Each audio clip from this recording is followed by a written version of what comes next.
Day ચાલુ થઈ ગયો છે, આજનો દિવસ શરૂ થઈ ગયો છે અને આજની મોર્નિંગ બહુ ખરાબ હતી. મતલબ કે વરસાદ પડે છે, વાતાવરણ બહુ જ ખરાબ થઈ રહ્યું છે. હવે ખબર નહીં કેટલા દિવસની એવું કહે છે કે આગાહી છે, વરસાદ પડશે 2-3 દિવસ એવું લાગે છે.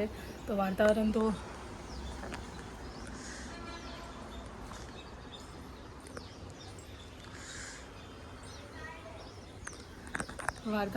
જ ખરાબ થઈ રહ્યું છે. તો જોઈએ છે અગાડી વિડીયો કન્ટિન્યુ કરીએ. તો બ્લોગની શરૂઆત અહીંયાથી થઈ જાય છે, તો બન્યા રહેજો બ્લોગની અંદર. તો જમવાનું મારું બની ગયું છે. હવે મને એવું વિચાર છે કે આ થોડું ક્લીન કરી દઉં, કેમ કે બહુ ખરાબ લાગે છે. અને હવે ચોમાસું ધીરે ધીરે જશે. ચોમાસું તો જતું રહ્યું છે, પણ આ ખબર નહીં કયા ટાઈમનો વરસાદ પડે છે. તો મને એવું છે કે મેં આ ચેન્જ કરીને અહીંયા કરી દઉં, કેમ કે કરું છું પણ તો પણ મેં થોડુંક ચેન્જ કરી દઉં, કેમ કે એટલું બધું બી સારું નહીં લાગતું. મેં વિડીયોમાં જોયું એટલું બધું સારું નહીં લાગતું. તો મને એવું છે કે મેં આ બધું ચેન્જ કરી નાખું અને થોડીક લાગવું જોઈએ કે થોડુંક ને આ બધું અહીંયા એટલે મૂકું છું કે મને જરૂરથી વસ્તુઓ છે અહીં જે ફટદેન મને અહીંયાથી મળી જાય એના હિસાબથી મેં અહીં મૂકું છું. પણ મને હવે એવું છે કે મેં અહીંથી ચેન્જ કરી દઉં, આ સાઈડ મૂકી દઉં યા પછી અંદરની સાઈડ મૂકી દઉં, કેમ કે યુઝફુલ ખાલી પાણી જ ભરેલું છે. તો મને એવું છે કે આ ડ્રમને અહીંયા સાઈડ ચેન્જ કરીને આ બધું ક્લીન કરી નાખું. અને આ તો થોડા ટાઈમ માટે રહેશે જ, કેમ કે વરસાદ પડે છે.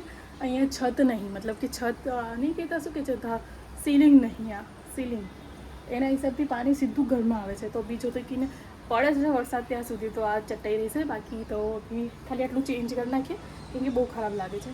ચલો ચેન્જ કરીને તો ક્લીન કરી નાખ્યું. હવે સાફ સુથરું લાગે છે. અને આ બધું અહીંયા મૂક્યું, અહીંયા એના હિસાબથી અહીંયા રાખ્યું છે. અહીં રાખવું હતું પણ હવે રિસ્કી છે ભાઈ, એટલે એના લીધે એ ના રાખીને અહીં મૂકી દીધું. હવે ક્લીન લાગે છે.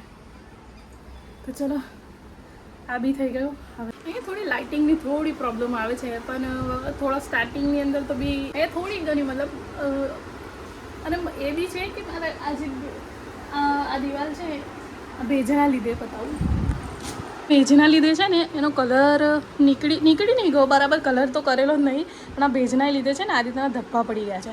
હવે મને એવું વિચાર છે કલર પડ્યો છે તો હું પછાડીની છે ને દિવાલ પેન્ટ કરી નાખું, તાકી મેં વિડીયો અહીંયા બનાવું છું બેસીને, અહીંયા સાઈડ વિડીયો બનાવું છું તો વિડીયોની અંદર થોડી પ્રોબ્લેમ ના થાય. મતલબ બેકગ્રાઉન્ડ પછાડીથી ખરાબ લાગે છે તો મને એવું છે કે મેં ચેન્જ કરી નાખું, પણ અભી નહીં કરું. આ વરસાદ અભી રોકાઈ અને થોડું વાતાવરણ ક્લિયર થાય, કેમ કે જો કરેશ ને તો પાછા જે આ ધબ્બા પડે છે ને આ અમુક તો એટલો બધો કલર મારેલો નહીં, મતલબ આ એક હાથ જ મારેલો છે. પણ મને એવું થાય કે મેં ચેન્જ કરી દઉં, તાકી છે ને થોડું ક્લિયર દેખાય. પછાડીનું બેકગ્રાઉન્ડ થોડું ખરાબ દેખાય છે તો મને એવું છે કે મેં ચેન્જ કરી નાખું, તાકી થોડુંક વ્યવસ્થિત લાગે વિડીયોની અંદર. કેમ કે અભી મેં કશું બીજું તો અહીં લગાવીને નહીં વિડીયો બનાવી શકતી. તો મને એવું છે કે હું આ ચેન્જ કરી નાખીશ. તો તમે કાલે વિચારતા હશો કે મેં કાલે સાંજનો બ્લોગ તો શૂટ જ નહીં કર્યો, ખાલી સવારનો જ કર્યો છે. સવારે શૂટ કર્યું ને એ વિડીયો મારાથી એડિટ કરી નાખેલું, પણ મારાથી અપલોડ નહોતું થતું. એના હિસાબથી મારો ટાઈમ વેસ્ટ વિડીયોની અંદર આમ જ ગયો. તો મને એવું હતું કે મેં શૂટ કરીશ પણ મારાથી શૂટ જ નહીં કરું. તો પછી મેં એવું વિચાર્યું કે ચાલ આજે નહીં કરું સાંજનું શૂટ. તો મને એવું હતું કે મને ટાઈમ હવે ઓવર થઈ જાય પછી શૂટ કરવાનો, લાઇટિંગ અને આ કેવું છે કે મારી પાસે અભી લાઇટની કમી નહીં, મારી જોડે છે રિંગ લાઇટ, પણ મને અભી કશું એટલું બધું એ નહીં કરવું છે, એટલે ચાલે છે એટલે ચલાવવું છે. તો દિવસનો બ્લોગ છે ને મારે ના લાઇટની જરૂર પડે છે, ના કશું નહીં, નેચરલી જ બને છે વિડીયો. તો મને એવું છે કે અત્યારે મેં એ રીતે જ વિડીયો બનાવું.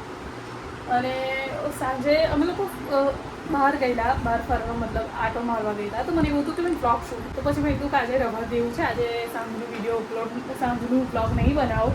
તો મેં પછી બ્લોગ ના બનાવ્યો, મતલબ કે જે વિડીયો અપલોડ કરવાનું હતું એ જ અપલોડ કર્યું.